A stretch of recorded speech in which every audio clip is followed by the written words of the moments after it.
Assalamualaikum warahmatullahi wabarakatuh. Selamat pagi, salam sejahtera bagi kita semua. Perkenalkan, nama saya Rima Nur Fadilah, mahasiswi Politeknik Kesehatan Kementerian Kesehatan Kalimantan Timur, jurusan Kebidanan, program studi D3 Kebidanan Samarinda, NIM P07224218.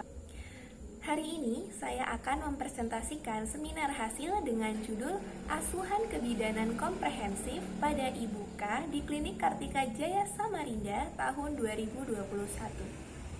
Bab 1 pendahuluan terbagi lagi menjadi 6 bagian. Yang pertama latar belakang, rumusan masalah, tujuan umum dan tujuan khusus, manfaat praktis dan manfaat teoritis, ruang lingkup, dan yang terakhir sistematika penulisan. Asuhan komprehensif sendiri terbagi menjadi 6 bab. Yang pertama bab 1 pendahuluan, bab 2 tinjauan pustaka, bab 3 metode laporan kasus, bab 4 tinjauan kasus, bab 5 pembahasan, dan bab 6 penutup. Latar belakang penurunan angka kematian ibu atau AKI dan angka kematian bayi atau AKB saat ini masih menjadi prioritas program kesehatan di Indonesia. AKI dan AKB merupakan salah satu indikator derajat kesehatan di suatu negara yang menunjukkan kemampuan dan kualitas pelayanan kesehatan, kapasitas pelayanan kesehatan, kualitas pendidikan dan pengetahuan masyarakat, kualitas kesehatan lingkungan, sosial budaya, serta hambatan dalam memperoleh akses terhadap pelayanan kesehatan. Yang kedua, rumusan masalah, bagaimana gambaran pelaksanaan asuhan kebidanan pada proses kehamilan, persalinan, nifas, neonatus, dan pelayanan kontrasepsi yang diberikan pada ibu. Yang ketiga, tujuan, memberikan asuhan kebidanan secara komprehensif pada IBUKA dengan menggunakan pola pikir ilmiah melalui pendekatan manajemen kebidanan. Yang keempat, manfaat teoritis. Melalui pelaksanaan asuhan kebidanan secara komprehensif atau continuity of care, diharapkan ilmu kebidanan semakin berkembang sesuai dengan pendekatan manajemen dan evidence-based dalam praktik kebidanan. Manfaat praktis ditunjukkan bagi penulis, klien, lahan praktik, dan profesi kebidanan. Kelima, ruang lingkup meliputi kehamilan, persalinan, bayi baru lahir, nifas, neonatus, dan pelayanan kontrasepsi. Yang keenam, sistematika penulisan. Laporan tugas akhir ini terdiri dari bagian awal, bagian inti, dan bagian akhir. Bab 2, tinjauan pustaka, konsep dasar teori. 1. Kehamilan. Kehamilan merupakan peristiwa penting dalam kehidupan seorang wanita. Proses yang dimulai dari konsepsi hingga pengeluaran bayi dari dalam rahim menuntut adaptasi dari ibu hamil, keluarga, dan orang-orang terdekat.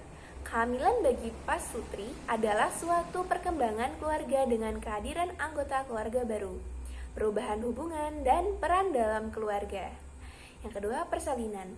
Dalam pengertian sehari-hari, persalinan sering diartikan sebagai serangkaian kejadian pengeluaran bayi yang telah cukup bulan, disusul dengan plasenta dan selaput janin dari tubuh ibu melalui jalan lahir atau jalan lain, berlangsung dengan bantuan atau dengan kekuatan ibu sendiri. Ketiga, bayi baru lahir. Bayi baru lahir adalah masa yang dimulai ketika bayi keluar dari perut ibu hingga bulan pertama kehidupan. Kemudian masa nifas. Masa nifas atau puerperium adalah masa yang dimulai setelah plasenta keluar dan berakhir ketika alat-alat kandungan kembali seperti keadaan semula atau sebelum hamil. Masa nifas berlangsung selama kurang lebih 6 minggu. Yang kelima, neonatus. Masa neonatus adalah masa sejak lahir sampai dengan 4 minggu atau 28 hari sesudah kelahiran. Neonatus adalah bayi berumur 0 atau baru lahir sampai dengan usia 1 bulan atau 28 hari. Yang keenam, kontrasepsi. Kontrasepsi atau keluarga berencana adalah suatu tindakan yang membantu individu atau pasangan suami istri untuk menghindari kehamilan yang tidak diinginkan, mendapatkan kehamilan yang sangat diinginkan, mengatur intervensi di antara kehamilan, dan menentukan jumlah anak dalam keluarga. Konsep dasar manajemen menggunakan 7 langkah Varney. Yang pertama, pengkajian meliputi data subjektif dan data objektif. Yang kedua, interpretasi data dasar. Yang ketiga, klasifikasi diagnosa atau masalah potensial. Yang keempat, identifikasi kebutuhan segera. Yang kelima, intervensi. Keenam, implementasi. Dan yang terakhir, evaluasi. Bab 3, metode laporan kasus. Pertama, jenis karangan ilmiah. Dalam penyusunan laporan tugas akhir ini, jenis karangan ilmiah yang digunakan adalah observasional deskriptif dengan pendekatan studi kasus asuhan kebidanan secara komprehensif atau continuity of care menggunakan manajemen kebidanan Varney dan catatan perkembangan menggunakan SOAP. Yang kedua, lokasi dan waktu. Lokasinya bertepatan pada Klinik Kartika Jaya Samarinda Jalan Merdeka 3. Waktunya mulai dari bulan Maret sampai dengan bulan Mei 2021. Kemudian yang ketiga, subjek kasus Ibu K dengan usia kehamilan trimester 3. Yang keempat, teknik pengumpulan data dan analisis data. Pengumpulan data menggunakan data primer, data sekunder. Dan analisis data menggunakan manajemen kebidanan menurut Varney dan dokumentasi SOAP. Yang kelima, instrumennya peralatan antenatal care, intranatal care, bayi baru lahir, postnatal care, keluarga berencana, dan lainnya. Ketujuh, etika. Yang pertama, hak untuk self-determination. Kedua, hak terhadap privasi dan martabat. Ketiga, hak terhadap anonymity dan confidentiality atau kerahasiaan. Yang keempat, hak untuk mendapatkan penanganan yang adil. Kelima, hak perlindungan terhadap ketidaknyamanan atau kerugian. Keenam, keterbatasan. Keterbatasan merupakan hal yang didapatkan yang dialami penulis selama penyusunan. 6. Kerangka kerja. Pertama, saya melakukan studi pendahuluan. Setelah itu saya mendapatkan subjek penelitian. Lalu saya berikan informed consent. Setelah pemberian informed consent dan penjelasan, saya melakukan studi kasus asuhan kebidanan komprehensif meliputi kehamilan, persalinan, bayi baru lahir, nifas, neonatus, dan kontrasepsi. Lalu saya melakukan pengumpulan data. Yang pertama, data primer menggunakan observasi, wawancara, dan pemeriksaan fisik. Lalu untuk pengumpulan data sekunder, saya menggunakan buku KIA dan partograf. Lalu saya dokumentasikan ke dalam SOAP dan saya lakukan analisis kesenjangan antara teori dan selama saya praktik. Setelah itu saya lakukan alternatif pemecahan masalah. Bab 4, tinjauan kasus. Pertama, pendokumentasian asuhan kebidanan pada kehamilan kunjungan pertama. Kedua, pendokumentasian asuhan kebidanan pada persalinan. Ketiga, dokumentasi asuhan kebidanan pada bayi baru lahir. Keempat, pendokumentasian asuhan kebidanan pada nifas kunjungan 1, 2, 3, dan 4. Lalu yang kelima, dokumentasi asuhan kebidanan pada neonatus kunjungan 1, 2, dan 3. Yang terakhir, dokumentasi asuhan kebidanan kontrasepsi. Asuhan kebidanan pada kehamilan atau antenatal care kunjungan pertama tanggal 31 Maret 2021 pukul 17.00 WITA. Riwayat menstruasi hari pertama haid terakhir tanggal 1 bulan Juli 2020. Tafsiran persalinan tanggal 8 April 2021. Lalu saya lakukan pemeriksaan umum. Ditemukan tekanan darah 110/80 mm Higrarium, nadi 92 kali per menit, pernafasan 20 kali per menit, suhu 36,2 derajat Celcius, berat badan sebelum hamil 55 kg, berat badan saat ini 65 kg, tinggi badan 160 cm, lingkar lengan atas 25 cm. Lalu saya lanjutkan pemeriksaan fisik. Tinggi fundus uterus saya ukur dengan Medline sekisar 29 cm. Lalu saya lakukan pemeriksaan Leopard 1 pada fundus teraba bagian lunak, kurang bulat dan kurang melenting. Saya lanjutkan pemeriksaan Leopard 2 teraba bagian panjang dan keras seperti papan pada sebelah kiri ibu dan di bagian sebaliknya teraba bagian kecil janin. Lalu saya lanjutkan pemeriksaan Leopard 3 pada segmen bawah rahim teraba bagian keras, bulat, dan kurang melenting dan tidak dapat saya goyangkan. Lalu saya lanjutkan pemeriksaan Leopard 4, didapatkan hasil divergen. Lalu saya dengarkan denyut jantung janin sekitar 1 kali per menit, dan taksiran berat badan janin 2.653 gram. Lalu saya lakukan pemeriksaan penunjang berupa pemeriksaan hemoglobin dengan hasil 11,5 gram per desiliter. Untuk diagnosis G1P0000, usia kehamilan 39 minggu, janin tunggal hidup. Lalu saya berikan Penkes persiapan persalinan. Asuhan kebidanan pada persalinan dan bayi baru lahir. Intranatal care. Ibu melakukan persalinan pada tanggal 31 Maret 2021. Kala 1 berlangsung kurang lebih selama 5 jam, serta observasi keadaan ibu dan janin baik. Pembukaan 8 sampai dengan lengkap, ibu berlangsung cukup cepat, sekitar 45 menit. Lalu kala 2 ibu lancar, tidak terdapat lilitan tali pusat dan tidak ada hambatan, meskipun terdapat robekan perineum pada derajat 2. Pada kala 3, plasenta lahir kurang lebih 11 menit. Plasenta lahir lengkap dan tidak ada hambatan. Selanjutnya pada kala 4 dilakukan observasi tanda-tanda vital, kontraksi, kandung kemih, dan perdarahan ibu selama 2 jam dan tidak ada hambatan pada kala 4. Bayi baru lahir, bayi lahir pada tanggal 31 Maret 2021 pukul 18.43 WITA dengan jenis kelamin perempuan.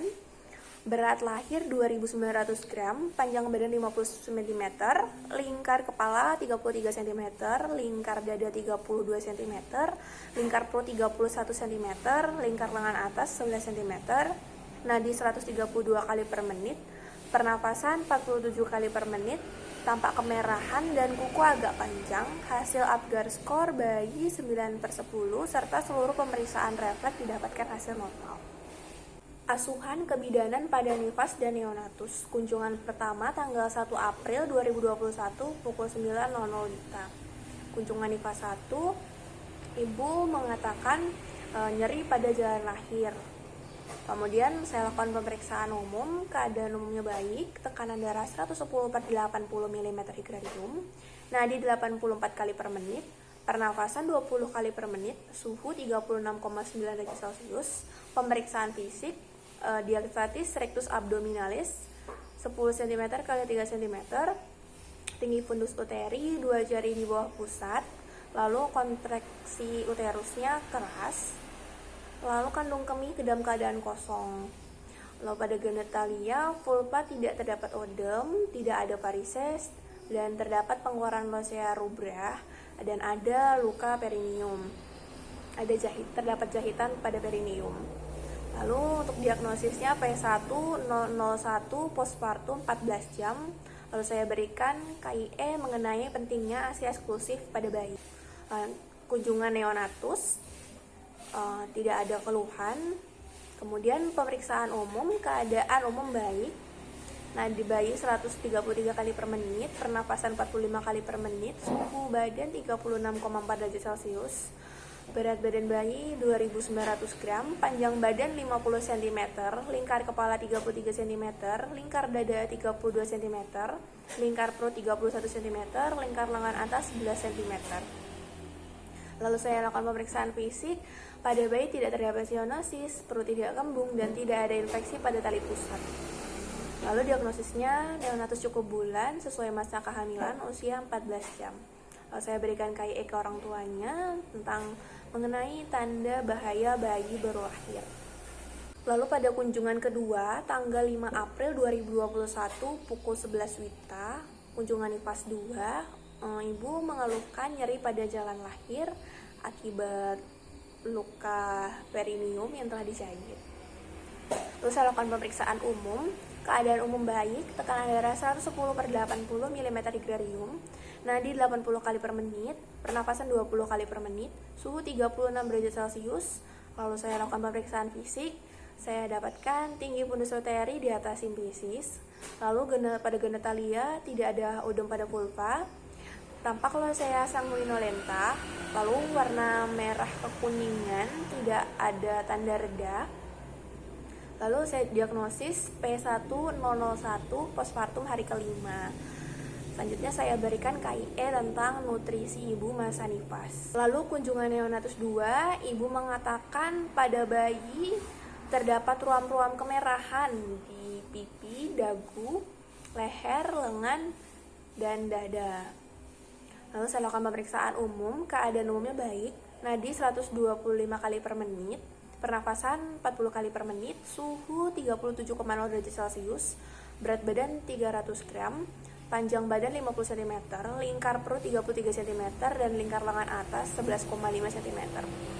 Kalau saya lakukan pemeriksaan fisik, bayi tidak sianosis, kulit tampak kering dan terdapat ruam-ruam kemerahan pada pipi, dagu, leher, lengan, dan dada bayi. Perut tidak kembung, tali pusat belum lepas, dan tidak ada tanda-tanda infeksi. Untuk diagnosis, neonatus cukup bulan sesuai masa kehamilan usia 5 hari. Lalu saya berikan KIE kepada ibunya mengenai perawatan tali pusat bayi, dan KIE mengenai untuk mengurangi penggunaan deterjen pada pakaian bayi agar ruam-ruam pada bayi menghilang, dan menggantikan sabun mandi bayi menggunakan sabun yang tidak terlalu banyak mengandung busa atau SLS. Lalu kunjungan NIFAS 3 tanggal 20 April 2021 pukul 11 WITA. Kunjungan NIFAS 3 pada ibu tidak terdapat keluhan. Lalu saya lakukan pemeriksaan umum, keadaan umum baik, tekanan darah 110/80 mm Hg, nadi 39 kali per menit, pernafasan 19 kali per menit. Lalu saya lakukan pemeriksaan fisik, saya raba tinggi fundus uterus sudah tidak teraba lagi. Lalu pada pemeriksaan genitalia tidak terdapat odem pada vulva, lalu masih tampak pengeluaran cairan lochia alba dan tidak ada tanda-tanda reda. Kemudian diagnosis P1001 postpartum 20 hari. Lalu saya berikan KIE mengenai tanda bahaya NIFAS dan KIE mengenai hubungan seksual masa NIFAS. Lalu kunjungan neonatus 3, pada bayi tidak terdapat keluhan. Lalu saya lakukan pemeriksaan umum, keadaan umumnya baik, nadi 132 kali per menit, pernafasan 47 kali per menit, suhu 36,5 derajat Celcius. Lalu berat badan bayi naik menjadi 3.300 gram, panjang badan 50 cm, lingkar perut 35 cm, dan lingkar lengan atas 12 cm.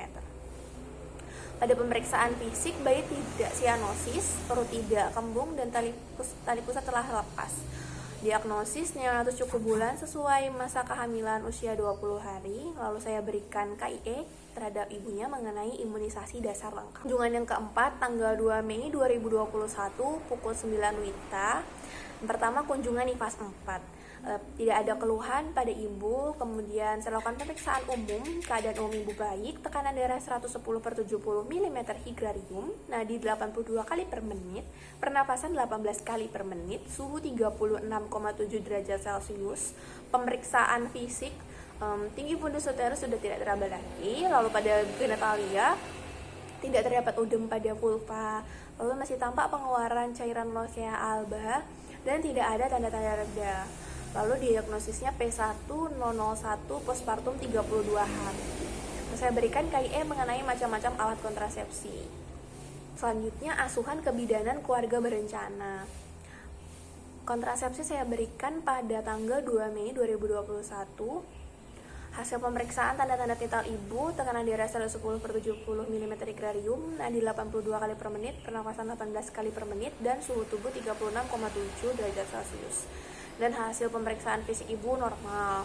Ibu saya berikan pendidikan kesehatan mengenai macam-macam alat kontrasepsi dan kekurangan serta kelebihan masing-masing alat kontrasepsi, dan ibu memilih untuk menggunakan KB pil progestin karena ibu masih ingin menyusui bayinya.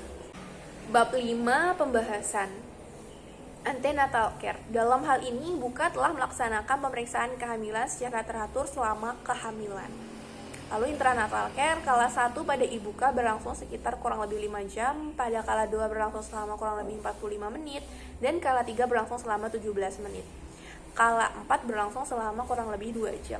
Ada bayi baru lahir, bayi ibuka lahir pukul 18.43 WITA dengan usia kehamilan 39 minggu, berat lahir 2.900 gram, panjang badan 50 cm, lingkar kepala 33 cm, lingkar dada 32 cm, lingkar perut 31 cm, lingkar lengan atas 11 cm, nadi 132 kali per menit, pernafasan 47 kali per menit, kulit tampak kemerahan dan kuku agak panjang. Hasil Apgar skor bayi ibuka adalah 9/10 serta seluruh pemeriksaan refleks didapatkan hasil normal.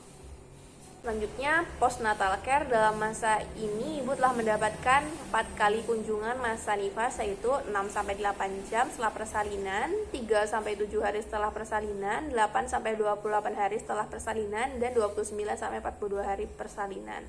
Yang pertama pada tanggal 1 April 2021, yang kedua tanggal 5 April 2021, yang ketiga tanggal 20 April 2021, dan yang terakhir tanggal 2 Mei 2021. Neonatal care pada pemeriksaan kedua atau KN2 pada hari kelima, yaitu tanggal 5 April 2021, terdapat masalah pada neonatus, yakni ruam pada kulit bayi akibat alergi deterjen atau sabun mandi bayi.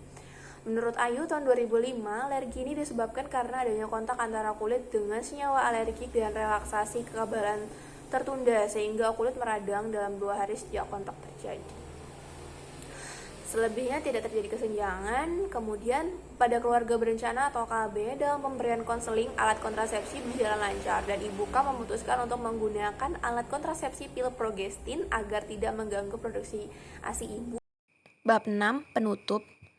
Setelah penulis melaksanakan asuhan kebidanan secara komprehensif melalui studi kasus continuity of care pada ibuka mulai dari kehamilan, persalinan, bayi baru lahir, nifas, neonatus, dan pelayanan kontrasepsi di Klinik Kartika Jaya, maka dapat ditarik kesimpulan bahwa pentingnya melakukan asuhan kebidanan secara komprehensif sebagai deteksi dini untuk mengurangi faktor-faktor resiko yang dapat terjadi selama kehamilan, persalinan, bayi baru lahir, nifas, neonatus, dan pelayanan kontrasepsi. Sekian dan terima kasih. Wassalamualaikum warahmatullahi wabarakatuh.